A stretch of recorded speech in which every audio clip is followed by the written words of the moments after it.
আমরা ordinary chapter 6 অঙ্ক দেখব। চুলা হইতে যখন একটা পিঠা, মানে চুলা থেকে একটা পিঠা তোলা হয়েছে, ইহার যখন তোলা হয় তখন এটা তাপমাত্রা থাকে হচ্ছে 300 ডিগ্রি ফারেনহাইট। 3 মিনিট পরে তাপমাত্রা ওটার হয়ে গেছে কমে 200 ডিগ্রি ফারেনহাইট। তাপমাত্রার পরিবর্তনের হার, এই যে তাপমাত্রা পরিবর্তনের হার সময়ের সাথে, এই হারটা বস্তুর যে তাপমাত্রা পরিবর্তন হার ও পরিবেশের তাপমাত্রা এর পার্থক্য যেটা আছে সমান, হ্যাঁ, বা সমানুপাতিক হইলে সমান হবে, বা সমানুপাতিক হলে বলে দিয়েছি এখানে। কখন ইহার তাপমাত্রা, তাহলে কখন তাপমাত্রা কক্ষ তাপমাত্রা সমান মানে 70 ডিগ্রি ফারেনহাইট হইবে, ঠিক আছে। কক্ষ তাপমাত্রা বলতে যেমন হচ্ছে আমরা যে সেলসিয়াসে মাপি, তো আমাদের সেলসিয়াসের কক্ষ তাপমাত্রা কত 0 ডিগ্রি সেলসিয়াস, আর 0 ডিগ্রি সেলসিয়াসে এটা হচ্ছে বলা হয় কক্ষ তাপমাত্রা, আর এটা হচ্ছে ফারেনহাইটে করলে সেটা হয়ে যায় 70 ডিগ্রি ফারেনহাইট, মানে 70 ডিগ্রিতে শুরু হয়, ঠিক আছে, কক্ষ তাপমাত্রা। তো ওকে, ঠিক আছে, করা যাক অঙ্কটি। তো মনে করি টি মিনিটে পিঠার তাপমাত্রা টি ডিগ্রি ফারেনহাইট। যেহেতু কক্ষ তাপমাত্রা 70 ডিগ্রি ফারেনহাইট, সুতরাং বস্তু ও পরিবেশের তাপমাত্রার পার্থক্য হবে। তাহলে পার্থক্য কী হবে? বস্তু এবং পরিবেশের তাপমাত্রা পার্থক্য। তাহলে বস্তুর তাপমাত্রা যেটা ছিল ওইটা থেকে পরিবেশে যে কক্ষ তাপমাত্রা আছে সেটা 70 ডিগ্রি ফারেনহাইট, এটা বাদ দিলে এবারে যেটা থাকবে কি, এটা পরিবেশ এবং বস্তুর তাপমাত্রার পার্থক্য হবে না? হ্যাঁ, ওইটাই। তাহলে তাপমাত্রা কী হচ্ছে? অবশ্যই হ্রাস পাচ্ছে। হ্যাঁ, যখন হ্রাস পাবে, যেহেতু হ্রাস পাচ্ছে, তখন আপনার হচ্ছে এই পরিবর্তনের হারটাও কী হবে? 0, মানে যখন হ্রাস পায় আর কি, তখন আমরা জানি যে সময়ের সাথে যে পরিবর্তনটা হয় রাশির, এই পরিবর্তনটাও কী হবে? শূন্যতে ছোট হবে যখন হ্রাস হবে, আর যখন বৃদ্ধি হবে তখন শূন্যতে বড় হবে। যেহেতু হ্রাস পাচ্ছে এখানে তাপমাত্রাটা, এই জন্য শূন্যতে ছোট, সেক্ষেত্রে এখানে ধ্রুবকটাও কী হবে? শূন্যর থেকে ছোট হবে, ঠিক আছে। তাহলে অন্তরক সমীকরণটা তাহলে কী হবে? তাহলে অন্তরক সমীকরণটা হবে এই ডিটি বাই ডিটি সমানুপাতিক আপনার হচ্ছে এটা কি, এই ডিটি বাই ডিটি এটা হচ্ছে আপনার হচ্ছে পরিবর্তনের হার, রাশির পরিবর্তনের হার কিসের সমান? বস্তু এবং পরিবেশের তাপমাত্রার পার্থক্যের সমান, এই জন্য সমানুপাতিক, ঠিক আছে। কোশ্চেনে কিন্তু বলা ছিল এটা হচ্ছে সময়ের সাথে বস্তুর তাপমাত্রার পরিবর্তনের হার, আর এটা হচ্ছে বস্তু এবং আপনার হচ্ছে পরিবেশের তাপমাত্রার পার্থক্য, আর এই দুটো হচ্ছে সমানুপাতিক। সমানুপাতিক যখন আমরা তুলে দিব তখন কী হবে? একটা ধ্রুব পদ আসবে, ধ্রুবক পদ। এখানে ধ্রুবক পদটা মাইনাসকে নেওয়া হয়েছে কেন? কারণ আমরা এখানে হচ্ছে যেহেতু হ্রাস পাচ্ছে তাপমাত্রা, সেক্ষেত্রে পরিবর্তনের হারটা কী হবে? বা 0 থেকে ছোটো হবে, সেক্ষেত্রে ধ্রুবকটা 0 থেকে ছোটো হবে, সেহেতু এখানে মাইনাসকে নিতে হবে। তাহলে এখানে কী হবে? আমরা যদি একটু সাজাই দেখি, এটা টিগুলোকে এক পাশে নিয়ে আসবো, তাহলে ডিটি বাই টিটি -70 ইকুয়াল, এখানে মাইনাস কে ছিল, এই ডিটিটা বেশি গুণ হয়ে যাবে, এটাকে আমরা 1 নম্বর সমীকরণ দিলাম, ঠিক আছে। এবার যখন আদি তাপমাত্রা মানে শুরুতে যখন সময় ছিল 0, সেই সময় তাপমাত্রা কত ছিল? পিঠাটা যখন নামানো হয় 300 ডিগ্রি ফারেনহাইট। তারপর 3 মিনিট পরে, ঠিক আছে, 3 মিনিট সময়, 3 মিনিট যখন হয় তখন তাপমাত্রা কত হয়? কমে আসে 200 ডিগ্রি ফারেনহাইট হয়, ঠিক আছে। এখন আমরা হচ্ছে এই ক্ষেত্রে সমাকলন করে পাই, 1 নম্বরকে সমাকলন করব। তো সমাকলন করলে আমরা হচ্ছে একটা আপার লিমিট আর লোয়ার লিমিট দেবো। তো এখানে অবশ্যই এটা ভুল করা যাবে না যে এটা 300 থেকে এটা আপার লিমিট, আর 200 থেকে এটা লোয়ার লিমিট হবে। আপার লিমিট হবে এটা, প্রথমটা হবে হচ্ছে মানে আদি অবস্থা যেটা হবে সেটাই হবে আপার, লোয়ার লিমিট দুইটার ক্ষেত্রেই। আর যেটা হবে শেষ অবস্থা সেটাই হচ্ছে আপার লিমিট দুইটার ক্ষেত্রেই। তো সেক্ষেত্রে তাপমাত্রার ক্ষেত্রে কী হবে? হচ্ছে 300 ডিগ্রি, 300টা হবে হচ্ছে লোয়ার লিমিট আর 200টা হবে আপার লিমিট। আর এখানে আপনার হচ্ছে সময়, আদি সময় 0, এটা হবে লোয়ার লিমিট, আর 3 হবে আপার লিমিট। তো এখন এখানে ডিটি বাই টি -70 আছে, তাহলে 1/t-70 মানে 1/x হলে আমরা জানি ইন্টিগ্রেশন করলে কী হয়? ln x। তাহলে এখানে হবে ln t-70। আচ্ছা, আমরা ওই পাশে দেখবো এখন।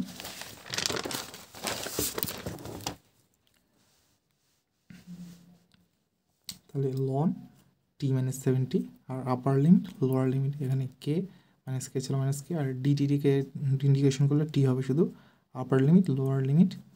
আমরা কি জানি? যে আপার লিমিট বসাইতে হয়, তারপরে মাইনাস দিয়ে লোয়ার লিমিট বসাতে হয়।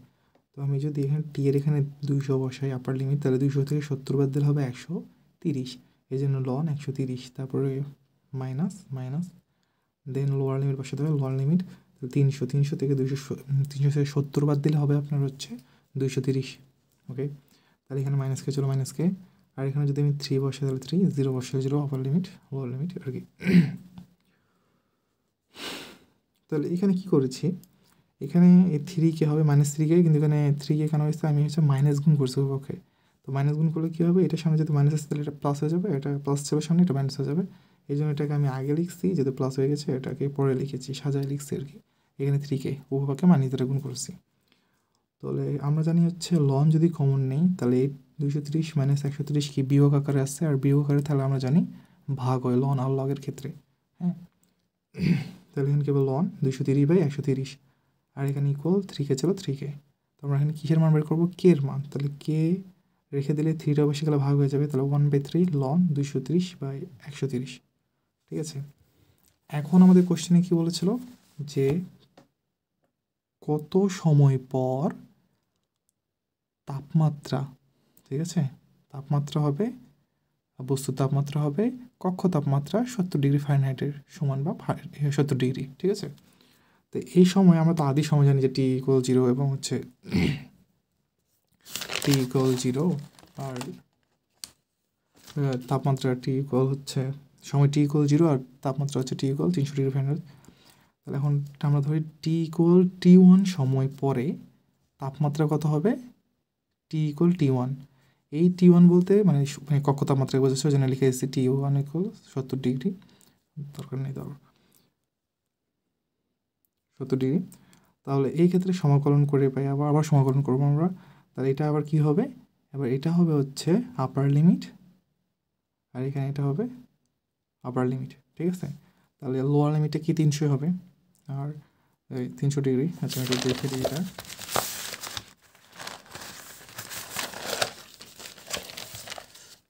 এইটাই দুইটার ক্ষেত্রেই আদি অবস্থা তো সেম। ঠিক আছে, ওকে, এটা হলো লোয়ার লিমিট।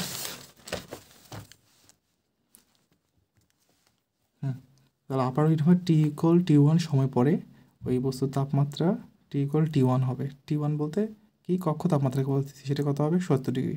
এটা আমরা পরে বসাবো আর কি। তাহলে সমাকলন করে পাই আবার, তাহলে এখানে হচ্ছে লোয়ার লিমিট 300 আর আপার লিমিট হবে T1, আর এখানে হচ্ছে লোয়ার লিমিট 0 আর টি সময় পর হবে যেহেতু T1, তাই হচ্ছে T1। ঠিক আছে, তাহলে আমরা আবার সেম টু সেম একই জিনিসই, কোনো পার্থক্য নাই। 1/ln হয় ln x, 1/x করলে লন হয়, কিন্তু এখানে x তো ছিল না, t-70 আছে, তাহলে ln 7t-70 upper limit T1 lower limit 300 minus ডিটিকে করলে হয় কী হবে, তাহলে এটা হবে T1 না টি হবে, তাহলে ডিটিকে ইন্টিগ্রেশন করলে টি হবে, তাহলে আপার লিমিট লোয়ার লিমিট। ঠিক আছে, তাহলে আবার আপার লিমিট লোয়ার লিমিট বসে দেয়, তাহলে টি এর জায়গায় কী হবে T1 - 70 লন T1 - 70 মাইনাস 300 বসালে 300 থেকে 70 বাদ দিলে 230, তাহলে লন 230 ইকুয়াল মাইনাস কে। আর আপনি যদি জানেন তো এটা আপার লিমিট মাইনাস লোয়ার লিমিট, তো যেহেতু 0 তো 0 হবে, তাহলে আপার লিমিট বসালে টি এর জায়গায় কী হবে T1 হয়ে যাবে।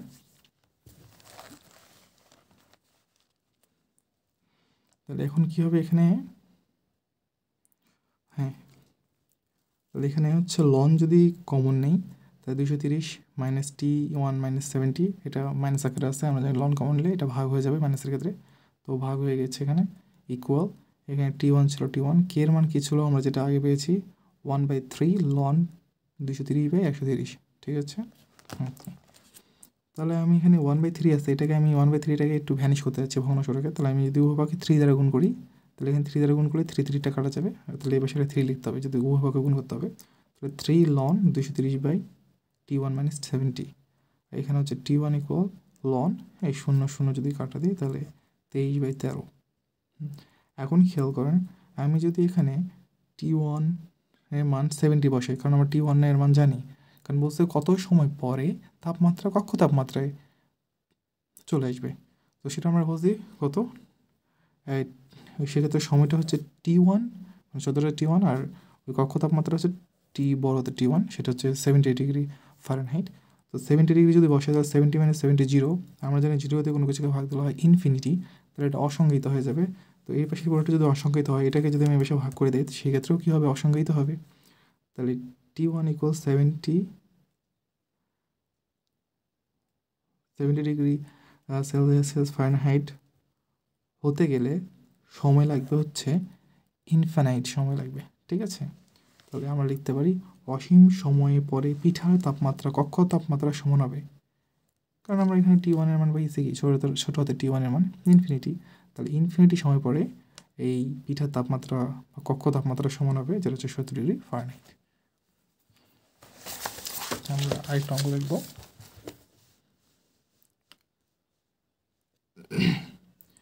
বাতাসের তাপমাত্রা যখন 20 ডিগ্রি, বাতাসের তাপমাত্রা যখন 20 ডিগ্রি, তখন কোনো বস্তুর তাপমাত্রা 10 মিনিটে ঠান্ডা হইয়া 100 ডিগ্রি থেকে 60 ডিগ্রি হয়, ঠিক আছে।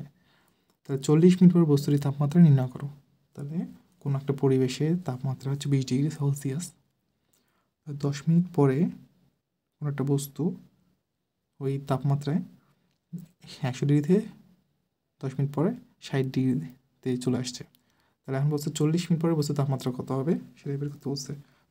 তাহলে আমি ধরলাম যে টি মিনিটে বস্তুটির তাপমাত্রা টি ডিগ্রি সেলসিয়াস হইলে, ঠিক আছে। তাহলে ওই সময় বস্তু বাতাসের তাপমাত্রা পার্থক্য কত হবে?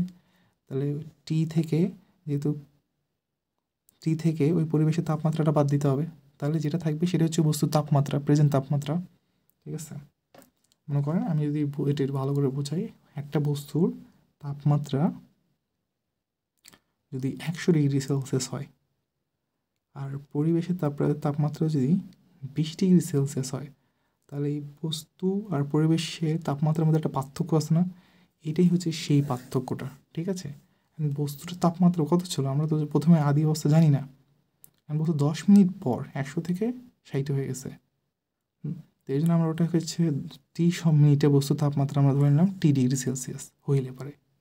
ওই সময় বস্তু ও বাতাসের তাপমাত্রা পার্থক্য হচ্ছে আপনার হচ্ছে বস্তুর তাপমাত্রা থেকে পরিবেশের তাপমাত্রা বিয়োগ করলে যেটা হবে সেটাই হচ্ছে পার্থক্য।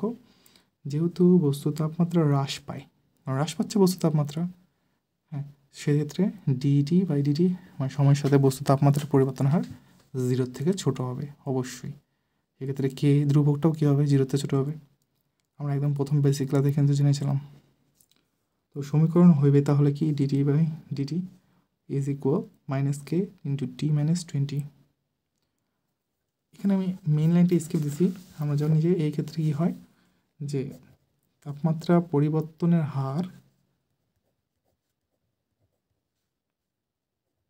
আর বস্তুর তাপমাত্রাটা কি হয়, তাপমাত্রার পার্থক্য সমানুপাতিক হয়, ঠিক আছে। ওখান থেকে কিন্তু এটা তারপরে আপনার হচ্ছে সমানুপাতিক উঠায় -k নিয়ে এসছি আমরা। তাহলে কী হবে, এখানে যদি আমি -k গুণ করে দিই, -k গুণ করে নিই এখানে, তারপর এটাকে এই পাশে ভাগ করে দেবো আর এই ডিটিকে এই পাশে নিয়ে যাবো। তাহলে -k ডিটি আর এখানে হবে dt/t - 20। এদিকে আমরা দিলাম হচ্ছে 1 নম্বর সমীকরণ। তাহলে এখন আদি তাপমাত্রা 0 হইলে তখন তাপমাত্রা কত ছিল, 100 ডিগ্রি সেলসিয়াস প্রথমে। তো 10 মিনিট পর কত হয়েছে, কমে আসে টি = 60 ডিগ্রি হয়েছে। তাহলে এটা হচ্ছে লোয়ার লিমিট আর এটা হচ্ছে আপার লিমিট। তাহলে সমীকরণ করে পাই, তাহলে আপার লিমিট ও লোয়ার লিমিট 100 আর হচ্ছে আপার লিমিট হচ্ছে ডিগ্রির ক্ষেত্রে 60, আর এখানে হচ্ছে সময়ের ক্ষেত্রে 0 লোয়ার লিমিট আর 10 মিনিট পর, তাহলে এটা হচ্ছে আপার লিমিট। আগের অঙ্কের মতনই 1t - 20, তাহলে লন t - 20 সেম, এখানে সেম। তাহলে এখানে আমি যদি টি এর জায়গায় 60 বসে দিই আপার লিমিট, তাহলে 60 থেকে 40 20 বাদ দিলে 40, লন 40 মাইনাস এখানে 100 বসে দিলে লন 100 থেকে 20 বাদ দিলে 80, লন 80। এখানে আপার লিমিট 10 বসে দিলে 10, এখানে 0 বসে 0 হবে, তাহলে 10ই থাকবে। তাহলে এটা গুণ করলে হবে -10k, আর এ পাশে লন 40 মাইনাস লন 80, তো লন 80 মাইনাস লন 40 মাইনাস কমন নিচ্ছে আর কি, মাইনাস দিয়ে উভয়কে গুণ করছি, এই জন্য এটা প্লাস হয়ে যাবে, এটা সামনে লিখছি, এটা পরে মাইনাস হয়ে যাবে, এটা পরে লিখছি, আর এখানে প্লাস হয়ে যাবে 10k, ঠিক আছে। এখন আমরা এখান থেকে কেটাকে যদি রেখে দিই আর 10টা হিসেবে ভাগ করে দিই, সেটাই করবো, প্রমাণ নির্ণয় করবো। ভাগ করে দিলাম। ভাগ করে দেওয়ার পর আমরা উপরে দেখি আমরা লন কমন যদি নেই তাহলে 80 - 40 বিয়োগ করে স্যার বিয়োগ থাকলে ভাগ হয় লনের ক্ষেত্রে। আর ভাগ করলে কী হবে 80/40 অথবা 40 দিয়ে 80কে ভাগ করলে কত হবে 2, তাহলে লন 2 - 10, তাহলে কি এর মানে আমরা পেলাম লন 2/10। এখন তাহলে আদি তাপমাত্রা T=0 বস্তু আদি তাপমাত্রা আদি তাপমাত্রা না মানে হ্যাঁ আদি তাপমাত্রা মানে শুরুতে তাপমাত্রা ছিল T=0 সময়ে কত ছিল T=100°C। তাহলে 40 মিনিট পর কত হবে সেটা ধরলাম T1, তাহলে T1 বের করলে তো হয়ে যাবে। এটা তো চাইছে যে 40 মিনিট পর বস্তুর তাপমাত্রা কত হবে, ঠিক আছে। সমাকলন করে পাই, সমীকরণ লিখেছি। তাহলে এটা হচ্ছে আপার লিমিট, এটা লোয়ার লিমিট, এটা আপার লিমিট। তাহলে হচ্ছে 100°, লোয়ার লিমিট T1 বের করবো, এটা হচ্ছে আপার লিমিট, সময় 0 সেকেন্ড, লোয়ার লিমিট 40 মিনিট পর, আপার limit same as before 1/T-20 integration করলে লন এক্স হবে। তো এক্স মানে কি এখানে T-20 আছে, তো T-20 upper limit lower limit ডিটিকে করলে হয় ইন্টিগ্রেশন করলে হয় T upper limit lower limit. এখানে আপার লিমিট লোয়ার লিমিট কীভাবে বসালে পারে 40 -40কে এখানে কী হবে T1-এর T1 বসালে T1 -20, তারপরে সূত্রের মাইনাস আপার লিমিটের পর মাইনাস দিয়ে তারপরে লোয়ার লিমিট বসাতে হয়। লোয়ার লিমিট হচ্ছে 100 বসালে 100 থেকে 20 বাদ দিলে লন 80। তো এটাকে এই পাশে নিয়ে এসেছি, তারপর লন 80কে এই পাশে আসছি সমানে প্লাস হয়ে গেছে এখানে -40কে। তারপরে এখানে কী করছি 40 বলতে কে এর মানে আমরা জানি ln 2/10 বসেছি, এখানে 40 ছিল এটা এই পাশে লিখছি 40, তাহলে 10 দিয়ে 40 কাটলে হয় 4, তাহলে এখানে ln 2 আর সামনে থাকবে 4 যদি সাজায় লিখি, ঠিক আছে। এখানে এই যে কী করছে ln 2 মানে যদি আমি এখানে লিখে দেখাই ln 2 4টার সামনে থাকবে। তো আমরা জানি লগানোর ক্ষেত্রে এই সামনের সহগটাকে আমরা পাওয়ার করতে পারি, তাহলে ln 2 এর উপরে পাওয়ার 4, এটাকে আমি চাইলে পরে লিখতে পারি ln 16, কারণ 2 এর উপর 4 মানে 16, ঠিক আছে। তো ওটাই করেছি এখানে। তাহলে এখানে কী বলবো ln 80 - 16 হবে। তো আমরা জানি লন কমন নিলে -16 ভাগ হয়ে যায়, তাহলে 80/16 এখানে যদি কাটাকাটি করি তাহলে হবে 5, তাহলে এখানে 5 ln 5 এ পাশে যা ছিল তাই। তাহলে এখন এখানে ln 5 থাকলে এখানে ln 5 × 10 ln 5 T1 - 20, তাহলে ওই পক্ষে লন কাটিয়ে দিলে পরে T1 - 20 = 5, তাহলে T1 = -22 পাশে গেলে +20 হয়ে যাবে, 20 + 5 = 25। তাহলে 40 মিনিট পর মানে 40 মিনিট পর বস্তুটির তাপমাত্রা হবে 25°C। ধন্যবাদ।